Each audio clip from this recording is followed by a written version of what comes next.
Hello everybody, नमस्कार। कैसे हैं आप? मैं Prem Singh Shri Siddhi Vinayak education trust TB द्वारा संचालित हमारे स्टडी चैनल पर आपका स्वागत करता हूं। आज हम पढ़ेंगे विजयनगर साम्राज्य के बारे में। विजयनगर साम्राज्य का नाम विजयनगर तुंगभद्रा नदी के दक्षिणी किनारे पर स्थित इसकी राजधानी के नाम पर पड़ा है। विजयनगर साम्राज्य की लोकेशन की अगर बात करें, एक मैप के माध्यम से थोड़ा इसको समझने का प्रयास करें, कहाँ रह जाएगा ये दक्षिण भारत के अंदर। तो दक्षिण भारत में यहाँ रह गया केरल, इधर तमिलनाडु, इसके ऊपर आ गया है, इधर बीच में रह गया हमारे पास कर्नाटक, और इधर आंध्र प्रदेश, और ऊपर तेलंगाना, और इधर महाराष्ट्र। तो आधुनिक कर्नाटक, तेलंगाना और आंध्र प्रदेश, ये तीनों की जहां पर सीमाएं मिलती हैं ना, इस जगह पर ये इलाका था जहां पर विजयनगर साम्राज्य की स्थापना हुई, और फिर पूरे दक्षिण तक इसका विस्तार हुआ। मतलब हम कह सकते हैं भी ये पूरा जो भूभाग है डीप साउथ का, ये विजयनगर साम्राज्य के अंतर्गत आएगा। यहीं पर तुंगभद्रा नदी है, तुंगभद्रा नदी के दक्षिणी किनारे पर ये स्थित है। जो 12वीं के बोर्ड एग्जाम में लास्ट क्वेश्चन मैप वाला आता है हमारा 6 नंबर का, तो उसमें ये प्रश्न कई बार पूछा गया है, विजयनगर को चिन्हित करें, तो लगभग उसमें हमको करना होता है। तो आप देख लेना भी कर्नाटक और तेलंगाना और आंध्र प्रदेश तीनों की सीमाओं के लगभग जगह पर हम इसको इंगित कर सकते हैं विजयनगर को। और पूरा विजयनगर साम्राज्य का जो नाम है वो इसकी राजधानी विजयनगर के नाम पर ही पड़ा है। 2 भाइयों ने विजयनगर साम्राज्य की स्थापना की थी मिलके, हरिहर व बुक्का, या हम इनको हरिहर प्रथम व बुक्का प्रथम कह देते हैं। हरिहर व बुक्का नामक 2 भाइयों ने मिलकर विजयनगर साम्राज्य की स्थापना की थी 1336 ईस्वी में। कब स्थापना हुई इसकी? 1336 ईस्वी में विजयनगर साम्राज्य की स्थापना की गई। विजयनगर साम्राज्य की स्थापना के पीछे की जो कहानी है, ऐसा मानते हैं इतिहासकार भी, भारत में मुस्लिम सत्ता की स्थापना के बाद जब इस्लाम के प्रभाव में वृद्धि हुई और मुस्लिम सत्ता का दिल्ली से लेकर दक्षिण भारत की तरफ जब विस्तार हुआ, पहला दक्षिण में अभियान करने वाला पहला सुल्तान हम अलाउद्दीन खिलजी को मानते हैं। अलाउद्दीन खिलजी प्रथम सुल्तान था दिल्ली का जिसने दक्षिण भारत में अभियान किए। मलिक काफूर उसका सेनापति था। उसने दक्षिण में डीप साउथ तक जो है मदुरा तक अभियान किए और मंदिरों को और इन राज्यों को लुटावे, जिससे जो मुस्लिम संस्कृति है, मुस्लिम धर्म का प्रचार प्रसार है, वो दक्षिणी भारत में शुरू हुआ। अब दक्षिणी भारत के हिंदुओं ने मुस्लिम संस्कृति के प्रभाव को रोकने के लिए, धर्म के प्रचार प्रसार को रोकने के लिए, मुस्लिम सत्ता को रोकने के लिए जो प्रयास किया, तो एक तीव्र हम कह सकते हैं आंदोलन का रूप ले लिया इस चीज़ ने। उन्होंने जो है हिंदू धर्म और संस्कृति की रक्षा के लिए एक साम्राज्य स्थापित करके, मजबूत साम्राज्य स्थापित करके इन चीज़ों को रोकने का प्रयास किया है। हरिहर और बुक्का ये दोनों एक युद्ध में पराजित हो गए थे और युद्धबंदी बना के इनको दिल्ली ले जाया गया, और वहाँ इन्होंने इस्लाम धर्म कबूल कर लिया, स्वीकार कर लिया। और मोहम्मद बिन तुगलक का नाम हमारे पास यहाँ पे आएगा। दिल्ली सल्तनत के सुल्तान मोहम्मद बिन तुगलक के समय उसके सेना में ये लोग शामिल थे। हुआ यूं भी, हरिहर और बुक्का ये दोनों पहले काकतीय वंश के प्रताप स्वरूप के सेवक थे। प्रताप स्वरूप का नाम हमारी किताब में दिया हुआ है, काकतीय वंश का शासक था ये। काकतीय वंश के प्रताप स्वरूप की सेवा में थे। ये दोनों भाई, और वहाँ से जब ये पराजित हुए तो दिल्ली ले जाया गया, इन्होंने इस्लाम स्वीकार कर लिया। मोहम्मद बिन तुगलक के समय में विद्रोह हुआ है एक दक्षिण भारत के अंदर, उस विद्रोह को दबाने के लिए इन दोनों भाइयों को भेजा गया है, और विद्रोह की जगह का नाम भी हमें मिलता है काम्पिल्य। काम्पिल्य में विद्रोह हुआ 1334 ईस्वी में।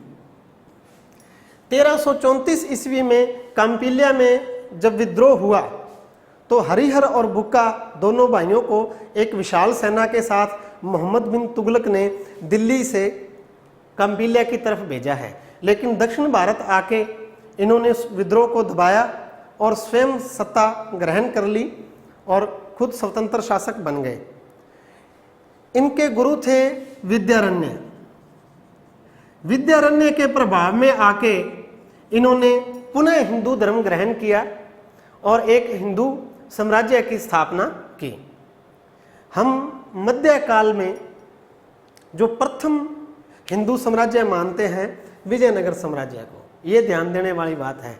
मध्यकालीन भारत के इतिहास में मध्य युग के अंदर जो है स्थापित प्रथम हिंदू साम्राज्य हम कहेंगे विजयनगर साम्राज्य को। तो ये भी इम्पोर्टेंट बात आई है भी, इनके गुरु का क्या नाम था? हरिहर और बुक्का, जिन दो भाइयों ने विजयनगर साम्राज्य की स्थापना की। विद्यारण्य के प्रभाव में आके ये वापस हिंदू धर्म इन्होंने ग्रहण किया और विजयनगर साम्राज्य की स्थापना की है। तो प्रारंभिक इतिहास में एक बार पुनः रिपीट कर दूं, ध्यान देने वाली बात है, विजयनगर साम्राज्य की स्थापना 1336 में हुई, हरिहर और बुक्का ने की। ये दोनों भाई पहले काकतीय वंश के प्रताप स्वरूप के सेवक थे और बाद में एक युद्धबंदी के रूप में इनको दिल्ली ले जाया गया। इन्होंने इस्लाम ग्रहण कर लिया और मोहम्मद बिन तुगलक की सेना के अंदर इनको शामिल कर लिया गया है। 1334 में काम्पिल्य में विद्रोह हुआ, जिसको दबाने के लिए मोहम्मद बिन तुगलक ने इन दोनों भाइयों को दक्षिण भारत भेजा, लेकिन वहां आके इन्होंने विद्रोह तो दबाया ही, लेकिन खुद सत्ता ग्रहण कर लिया, स्वतंत्र शासक बन गए हैं। फिर अपने गुरु विद्यारण्य के प्रभाव में आके उन्होंने इनको वापस हिंदू धर्म में शामिल कर लिया और इन्होंने एक हिंदू साम्राज्य की स्थापना करने की जो है संकल्प लिया है और इस प्रकार विजयनगर साम्राज्य की 1336 के अंदर स्थापना हुई है। विजयनगर साम्राज्य के बारे में अब्दुल रज्जाक, ये एक फारस का यात्री है जो दक्षिण भारत की यात्रा पर आया है। तो ये अपने वर्णन के अंदर लिखता है भी विजयनगर दुनिया के उन सबसे भव्य शहरों में से एक है जिनको मैंने देखा है या जिनके बारे में मैंने सुना है। तो इसकी जो समृद्धि के बारे में, इसकी भव्यता के बारे में जो है अब्दुल रज्जाक ये बात कहता है भी उन दुनिया के भव्य शहरों में से एक है जिनके बारे में मैंने आज तक सुना है या जिनको मैंने देखा है वे। तो इस प्रकार विजयनगर की स्थापना हुई है। अब हम एक एक करके जितने भी वंशों का विजयनगर पर साम्राज्य रहा उनके बारे में बात करेंगे। तो सबसे पहले आएगा संगम वंश, क्योंकि हरिहर और बुक्का इन दोनों के पिता का नाम था संगम। अपने पिता के नाम पर इन्होंने अपने वंश का जो नाम है संगम वंश की स्थापना की है विजयनगर में। तो सबसे पहले हम संगम वंश को लेंगे। हम संगम वंश, सालू वंश, तुलु वंश, बहुत सारे वंश पढ़ेंगे विजयनगर के इतिहास में। सबसे पहले संगम वंश 1336 से 1486 ईस्वी तक का जो टाइम पीरियड है ये रहेगा संगम वंश का। और संगम वंश का प्रथम शासक हमारे पास आएगा हरिहर प्रथम। प्रथम शासक आएगा हरिहर प्रथम। ये संगम वंश का पहला शासक। जिन दो भाइयों की हमने हरिहर और बुक्का की बात की उनमें बड़े थे हरिहर प्रथम। ये सिंहासन पर बैठे हैं 1336 से लेके 1356 तक 20 साल का जो टाइम पीरियड है वो इनको हम देते हैं भी 1336 से 1356 और फिर 1356 से और 1377 तक 21 वर्ष तक इनके भाई बुक्का प्रथम का राज्य रहेगा। इन्होंने अनगोंदी के स्थान पर विजयनगर को अपनी राजधानी बनाया है। पहले जो हमें नाम मिलता है अनगोंदी मिलता है नाम, ये वो जगह है जहां इन्होंने शुरू में अपनी राजधानी बना के और अपनी सत्ता की स्थापना की। बाद में हरिहर प्रथम ने अनगोंदी की जगह पे विजयनगर को अपनी राजधानी बनाया है। तुंगभद्रा नदी के दक्षिणी किनारे पर इन्होंने इस नगर की स्थापना की हरिहर प्रथम ने, विजयनगर। विजयनगर का शाब्दिक अर्थ है जीत का शहर। क्या अर्थ लेंगे? जीत का शहर, विजयनगर का शाब्दिक अर्थ भी। तो विजयनगर की स्थापना हरिहर प्रथम ने की तुंगभद्रा नदी के दक्षिणी किनारे पर। इन्होंने होयसल शासकों को पराजित किया है, कंदम्ब को विजित करके अपने राज्य में मिलाया और मदुरा को भी जीता भी। इनके बाद दूसरे नंबर पर आ जाएगा बुक्का प्रथम। बुक्का प्रथम का टाइम पीरियड जो मैंने बताया आपको 1356 से लेंगे हम 1377 तक, 21 साल का टाइम ईस्वी बुक्का प्रथम का। हरिहर और बुक्का दोनों भाइयों ने महाराजाधिराज की उपाधि धारण नहीं की है और इन्होंने साधारण उपाधियां धारण की हैं। जैसे बुक्का प्रथम जो है इन्होंने वेद मार्ग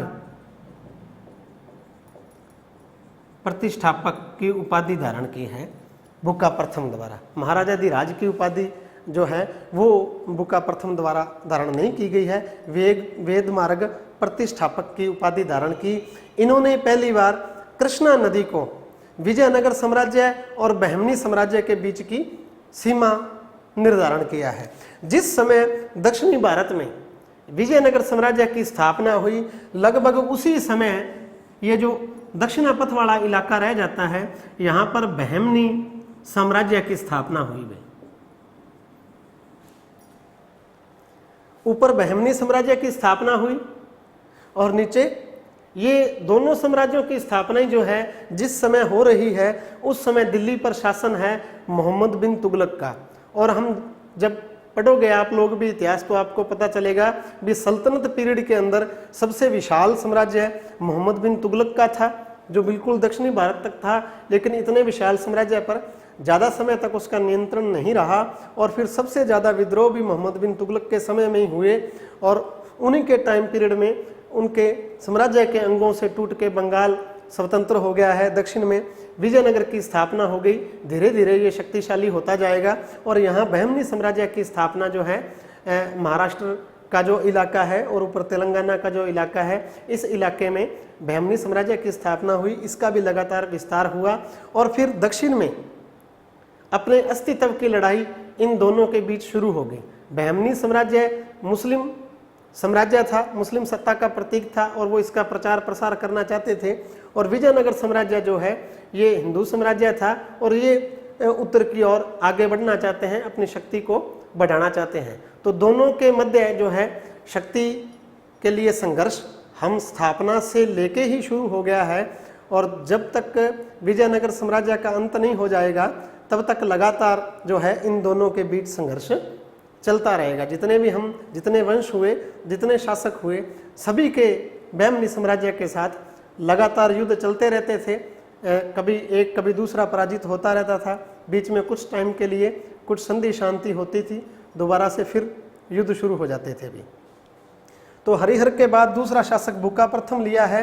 वेद मार्ग प्रतिष्ठापक की इन्होंने जो है उपाधि धारण की है बुक्का प्रथम ने। इन्होंने मदुरा को पूरी तरह से विजयनगर साम्राज्य के अंदर मिला लिया है। दक्षिणी भारत में डीप साउथ में है मदुरा, कभी पांड्य शासकों की राजधानी हुआ करती थी। तो मदुरा को अपने राज्य में पूरी तरह से बुक्का प्रथम ने मिला लिया है और कृष्णा नदी को इन्होंने, यहाँ रह जाती है कृष्णा नदी को बहमनी साम्राज्य और विजयनगर साम्राज्य के बीच की सीमा माना है। देखो जो सबसे मेन विवाद का कारण था ना, वो था रायचूर दुआब को लेके। एक इलाका आ जाता है जो बहमनी और विजयनगर साम्राज्यों के बीच में इस जगह पर पड़ता है, उसका नाम हम लेते हैं रायचूर दुआब। कृष्णा और तुंगभद्रा दोनों नदियों के बीच का ये इलाका है। दुआब का मतलब होता है जो दो नदियों के बीच का इलाका होता है। ये बहुत ज़्यादा उपजाऊ था और कुछ महत्वपूर्ण खाने भी इस इलाके में स्थित थी। तो बहुत ज़्यादा उपजाऊ होने के कारण इस दोआब को लेके दोनों ही इस पर अपना अपना अधिकार सिद्ध करते रहते थे और इसी दोआब को लेके जो है लगातार इनमें संघर्ष रहा है भी। बुक्का प्रथम की जो है 1377 ईस्वी में मृत्यु हो जाती है और इसके बाद सत्ता पर आएंगे हरिहर द्वितीय। बुक्का प्रथम के बाद हरिहर सेकंड जो है शासन संभालेंगे। शक्तिशाली शासक हुए हैं हरिहर सेकंड। इन्होंने पहली बार महाराजाधिराज की उपाधि धारण की है। 1300 जो है 79 से लेके हम इनका टाइम पीरियड 1406 तक लेते हैं। इनका स्वतंत्र तक लिया है। 2 साल बीच में कोई अन्य शासक आए हैं जो ज़्यादा महत्वपूर्ण नहीं है, हम महत्वपूर्ण शासक ले रहे हैं। तो 1379 से लेके 1406 तक का जो टाइम पीरियड है वो आएगा हरिहर सेकंड का। हरिहर सेकंड ने दक्षिण के रेड्डी शासकों को पराजित किया, वारंगल को पराजित किया और गोवा बेलगांव का जो इलाका है इसको जीत के विजयनगर साम्राज्य में मिलाया है। तो गोवा जो है वो विजयनगर साम्राज्य का एक अंग था। तो अब आप देख सकते हैं भी कहाँ तक जो है ऊपर तक विजयनगर साम्राज्य का विस्तार हो रहा है। इसके अलावा उन्होंने उत्तरी श्रीलंका तक विजय अभियान किए हैं। कनारा, त्रिचनापल्ली का नाम आता है। ये सारे वो इलाके हैं जो हरिहर द्वितीय ने विजित किए। इसके अलावा हरिहर द्वितीय ने जो 2 उपाधियां धारण की, महाराजाधिराज का नाम आता है और राज परमेश्वर का नाम आता है। तो ये भी एक इम्पोर्टेंट प्रश्न बन जाता है भी विजयनगर साम्राज्य का प्रथम शासक जिसने महाराजाधिराज की उपाधि धारण की या संगम वंश का प्रथम शासक तो हरिहर सेकंड। एक उपाधि महाराजाधिराज की है और दूसरी उपाधि राज परमेश्वर की उपाधि। बड़ी बड़ी उपाधियां धारण कर रहा है भी। शक्तिशाली शासक हुए और इन्होंने विजयनगर साम्राज्य की सीमाओं को जो है उत्तर में हमने उत्तर की तरफ गोवा तक और नीचे उत्तरी श्रीलंका तक इन्होंने अभियान किए हैं वे। हरिहर सेकंड के बाद नेक्स्ट शासक आ जाएंगे एक महत्वपूर्ण शासक देवराय प्रथम। 1406 में देवराय प्रथम सिंहासन पर बैठते हैं और 1422 तक इनका शासन रहेगा। देवराय प्रथम